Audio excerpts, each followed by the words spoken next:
presidenta del Instituto Educando para el Bien, Educa Bien, para hablar de todo este tema que ha significado una polémica, ¿no? Nos guste o no, ha habido una polémica tremenda desde ambos lados, de quienes están de acuerdo con esta denominada ideología de género para el colegio primaria y quienes no están de acuerdo en este tema también. Doctora Beatriz Mejía, bienvenida, un gusto saludarla. Muy buenos días, muchas gracias por la invitación. A ver, cuéntenos su posición. ¿Cómo debemos entender este tema? Teniendo en cuenta que ya ha habido algún pronunciamiento, además desde el Ministerio de Educación, de que estos textos no van a ir a la currícula escolar, sin embargo aparecieron en los portales del Ministerio de Educación y preocupó mucho a un sector de la población.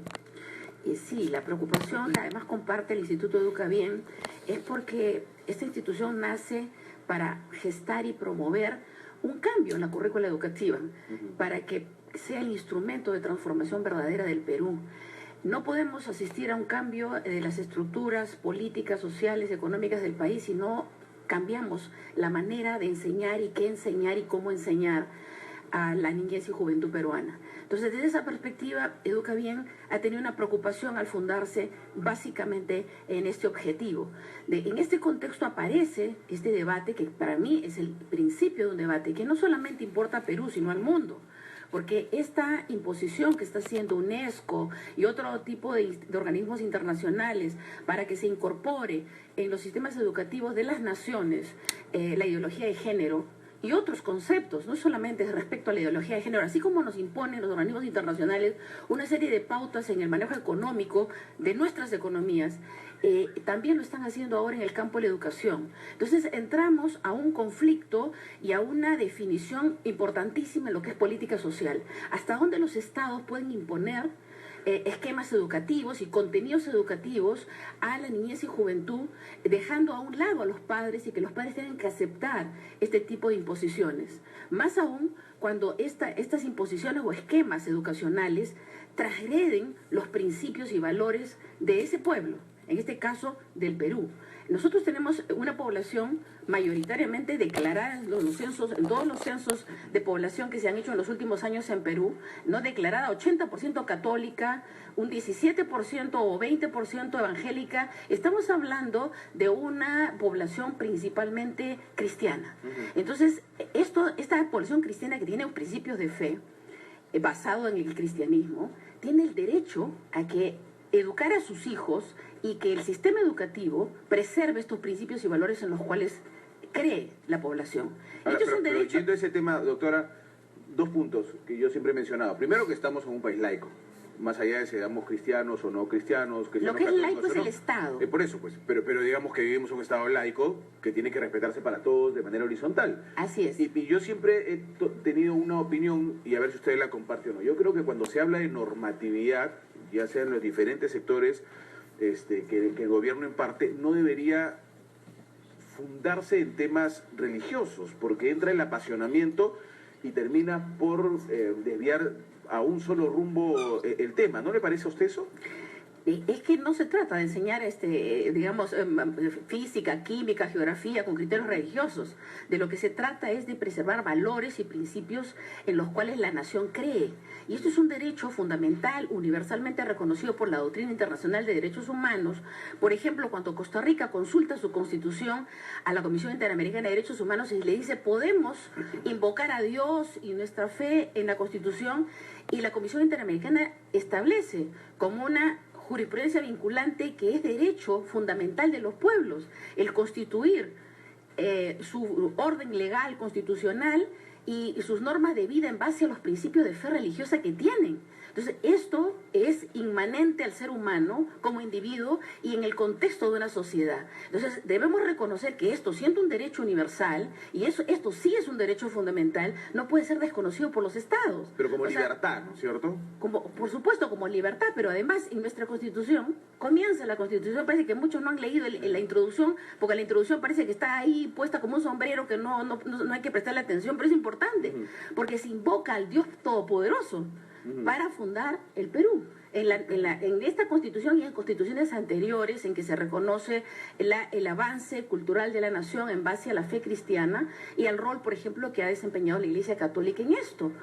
Muy bien, entonces, pero el tema es que estamos ahorita frente a un conflicto, ¿no es cierto? Si el Estado peruano puede imponer determinado tipo de patrones. A mí me preocupa qué implica todo esto, porque ya hemos escuchado al ministro de Educación, que creo que él no ha leído los textos que se han elaborado para aplicar esta política de incorporar la ideología de género a la educación peruana. No los ha leído, porque si los hubiera leído estaría espantado, como tampoco el presidente de la República, Pedro Pablo Kuczynski, no debe haber leído, porque si hubieran leído, yo le digo, todos estos textos, realmente estarían espantados. Estamos hablando de los textos que salieron a la luz pública a través de la... Pero ojo, que no estamos hablando de los que piensan aplicar a partir del 2017.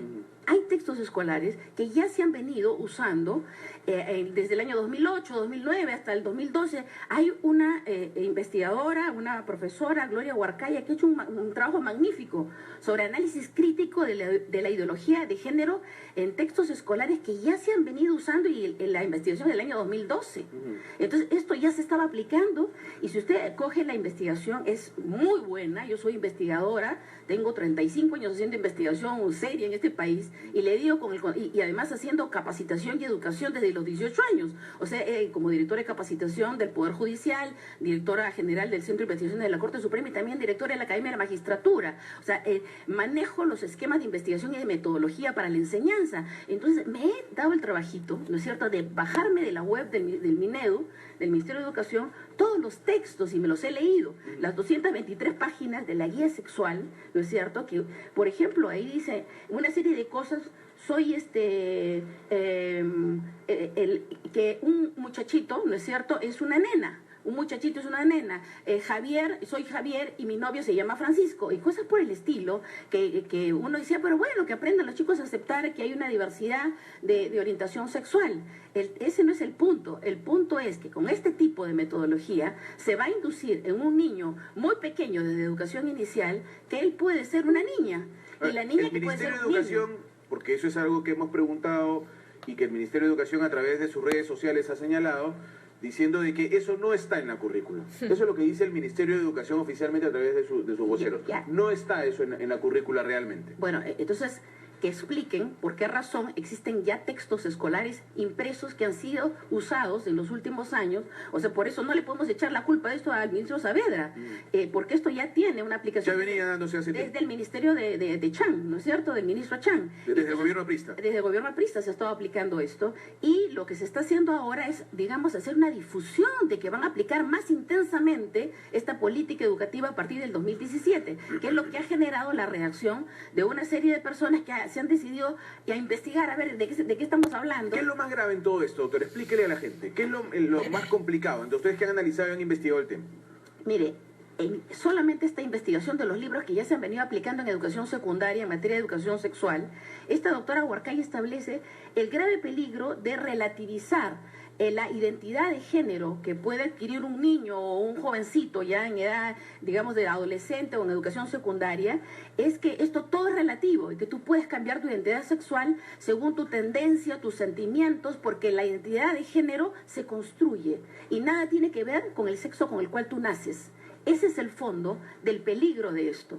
O sea, nadie dice que no deba hacerse entender a toda la niñez y juventud que hay que tener criterios de respeto y tolerancia a la diversidad de personas que tenemos en un seno social. No solamente con respecto a la orientación sexual, sino a una serie de connotaciones que nos hace distintos por razón de raza, religión y muchos otros elementos. Por ejemplo, nunca he visto tanta intolerancia y tanta agresión y discriminación de opiniones de personas que han estado opinando a favor de la ideología de género y llamando fundamentalistas, ¿no es cierto?, fanáticos religiosos e intolerantes a las personas católicas o evangélicas que han salido a opinar en contra de esta ideología de género en la educación. Si hubiera usted chequeado mi Twitter para que vea ayer todo lo que me ha caído por decir que no estaba de acuerdo, pero es la forma de pensar y creo que debe ser respetada. Exactamente. Así como hay quienes están a favor, hay quienes están en contra, y creo que debería ser producto de un análisis el saber si esto se pone o no se pone. Yo creo que nos hemos adelantado demasiado. Exactamente, pero deberíamos respetarnos. O sea, los que me están escuchando y que discrepan de mí no me van a decir,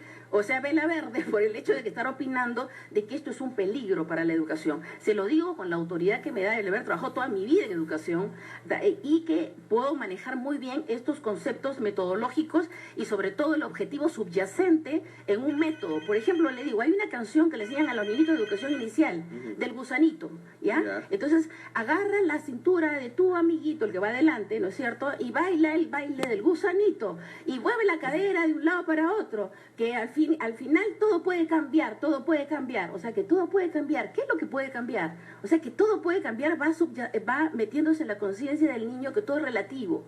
Y si tú eres niño, te puedes convertir en niña. Y si eres niña, te puedes convertir en niño. ¿Así se lo dice directamente? Es que si usted analiza, o sea, yo le pido a toda la gente que está hablando de estos temas sin haber leído, que lea, por favor. Por ahí he escuchado un comentario y he leído un comentario de Rosa María Palacios que nos dice pues a todos los que estamos en contra de la ideología de género que no hemos leído. Yo le digo a Rosa María, yo he leído y me he leído no solamente el documento de ciento y tantas páginas que tú has leído, me he leído el de 223, que es la guía sexual integral. Esta, acá la tengo, mire, impresa, la he bajado todita de la web y he subrayado renglón por renglón. ¿Y es la que está en el portal del Ministerio de Educación? Está en el portal del Ministerio de Educación. Ellos dicen que no, que ya no están y que esto no se va a aplicar. Y esto, por si acaso, esto sí ha sido elaborado para aplicarlo a partir del 2017. Entonces, volvemos al punto crucial de esta discusión. ¿Puede el Estado imponer a los padres y a los niños este tipo de educación? No, porque esto constituye una transgresión a los derechos fundamentales de los padres a educar a sus hijos en sus principios y valores, con respeto a su identidad cultural. Y el Estado tiene el deber de respetar ese derecho. Y a su vez los niños y jóvenes tienen el derecho fundamental a ser educados en los principios y valores que ellos tienen, justamente por la pertenencia a una familia. Entonces, el no haber consultado a los padres respecto a la imposición ideológica de esta ideología de género en la educación es una grave vulneración que importa incluso si es que no hay una retracción, una rectificación de parte del sector educación, acciones de garantía constitucional, una acción de amparo que es recurrible hasta el sistema interamericano. Y recordemos que tenemos ya precedentes vinculantes de resoluciones, por ejemplo, de la Corte Europea de Derechos Humanos, la Corte con sede en Estrasburgo, respecto a que esta preconizada lucha de los frentes LGTB, de que esto constituye un derecho humano, ya lo estableció la Corte que no es ningún derecho humano, en una sentencia de Polendas, o sea, realmente encomiable. Entonces, creemos que se dan las condiciones en el sistema internacional de protección de derechos humanos para no dejar pasar determinadas cosas que se están deslizando como si fueran derechos humanos cuando no lo son, cuando es una tendencia a desdibujar lo que significa precisamente la dimensión de los principios y valores de los derechos humanos. Todo el texto de los derechos humanos que están incorporados a nuestra Constitución y que están como marco internacional en todos los convenios y tratados de derechos humanos que ha suscrito el Perú, tiene una profunda inspiración en los principios y valores cristianos. Muy bien, doctora Beatriz Mejía, vamos a recibir un par de llamadas del público que está... ese es un tema sin duda polémico, ¿no es cierto? Entonces nosotros, con el respeto del caso, pedimos las opiniones del público que nos está escuchando y viendo también. 7:49, hola, buenos días. Aló. Sí, señor, bienvenido. ¿Su nombre? Bueno, buenos días, Jorge, del centro de Lima. A ver, Jorge, Miren, señores, las ideas que yo tengo al respecto no tienen nada que ver con lo religioso, ni con lo moral, ni con nada parecido, porque yo soy prácticamente casi ateo. Entonces, miren una cosa, estos señores militantes o simpatizantes a nivel mundial y local del poderoso lobby gay tratan de imponernos arrestos, especialmente en este país donde los que no concordamos con sus ideas, que son prácticamente dogmáticas, tratan de imponernos arrestos, que somos mayoría, siendo ellos una minoría, estas ideas que para ellos son prácticamente una religión. Y nos dicen que los que no creemos en sus ideas, pues somos atasados, retrógradas, anticuados, de cosas por el... Y lo que ellos creen es lo moderno, es lo de avanzada, que este país se está quedando. ¿Cómo es posible? Que hay que modernizarnos. Mira, todas esas ideas que tienen, hasta ahí llegan, pero ahora se están metiendo con los niños, o sea, como los mayores no nos pueden convencer de sus ideas, entonces ya no quieren lavar el cerebro a los pequeños. ¿Cómo vamos a consentir algo de esa barbaridad? Al menos que esas ideas no las demandan con muchachos que están terminando secundaria, que al fin y al cabo ya pueden debatir con ellos y mandarles al carajo si no están de acuerdo con sus Muy bien, ideas. señor, le agradezco, muy amable, gracias por su llamada. Hola, buenos días, tenemos otra comunicación, 7 de la mañana con 50 minutos, 7:50. Hola, buenos días. Muy buenos días, señor periodista. Caballero, bienvenido, su nombre. Le habla Aldo. Realmente esto es escandaloso. Yo quisiera preguntarle de repente si podría darnos mayores luces.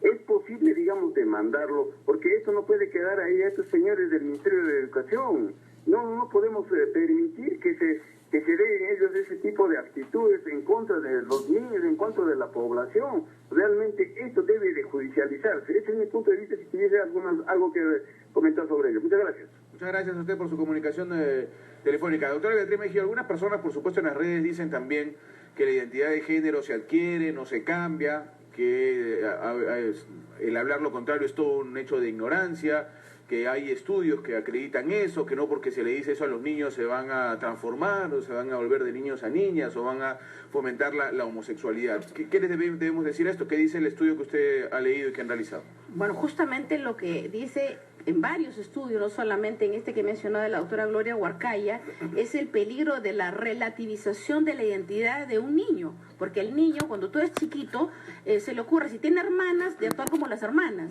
o al revés, ¿no es cierto? Entonces, la niña que nace con puros hermanos y está jugando con los hermanos se siente un varoncito porque no tiene la manera de identificar su propio rol. En esta medida, la educación que recibe de los padres y en la escuela le permite identificar su propia identidad y ubicarse como niña o como niño según el caso. Entonces, supuestamente si la educación, lo que dice la persona que le ha pasado este mail, no va a influir en la identidad de género, eso es una falsedad, porque cuando uno está pequeño y no está todavía definido en su propia identidad, podría pues relativizarlo todo y decir, hoy día soy niño y mañana soy niña, que es justamente a donde va dirigido esto subliminalmente, porque hay una serie de cosas que aparentemente son buenas, o sea, eso de que hay que inculcar la igualdad entre varón y mujer, pero justamente una de las cosas que analiza la doctora Huarcaya es que en este debate de los textos, en el contenido de los textos escolares que ya se han venido aplicando en la educación secundaria, hay un conflicto, que se genera un conflicto entre el hombre y la mujer, y en que hacer los roles de la casa como que son despreciativos. O sea, como que quieren de alguna manera reivindicar a la mujer que deje de hacer los trabajos de la casa y que, porque tiene un concepto peyorativo, despreciativo, o sea, el que se quede haciendo las cosas de la casa es la persona que tiene la desventaja en la relación entre el hombre y la mujer, lo cual está mal, porque alguien tiene que hacer las cosas de la casa y deberían hacerlo así, deberían hacerlo de modo compartido. Exactamente. Entonces, pero eso es lo que es una omisión en el tratamiento de los libros, porque de alguna manera se nota un cierto espíritu de revancha en la redacción de los textos. No en todos, en algunos, y lo que hace la doctora Huarcaya es una cosa muy interesante, porque se han analizado todos los libros escolares que están usándose en este momento en la educación peruana, y hace un cuadro identificando todas las citas que hace de los errores, omisiones de cada libro que pueden desdibujar y distorsionar precisamente la educación sexual de los niños. ¿Y es grave, según la doctora, la situación? Por supuesto, porque justamente relativiza la construcción de la identidad de género en base a la influencia social. O sea, no importa si tú naciste niño o niña, más adelante tú te darás cuenta por qué se te da. O sea, si tienes la inclinación o la sensación de ser niño o niña. Pero hay algo más peligroso. Hay un documento que lo acabo de bajar de la web también, precisamente, miren, se llama así: Lineamientos para una educación sexual integral, documento de trabajo, pero dice abril 2008. Por eso le digo, esto está desde el 2008 bajo el gobierno de Alan García. Le pido en 10 segundos, doctora, porque ya me ganó el tiempo. Sí, y que justamente hablan para educación inicial. Dice, guía de educación para enseñar educación sexual a niños de 0 a 2 años, por Dios. O sea que estos están locos. Y miren lo que dicen, ¿ah? Jugar con mi cuerpo me ayuda a saber quién soy. Esa es sesión. Hay una sesión dedicada a enseñarle a los niños de 0 a 2 años que jugar con mi cuerpo me ayuda a saber quién soy.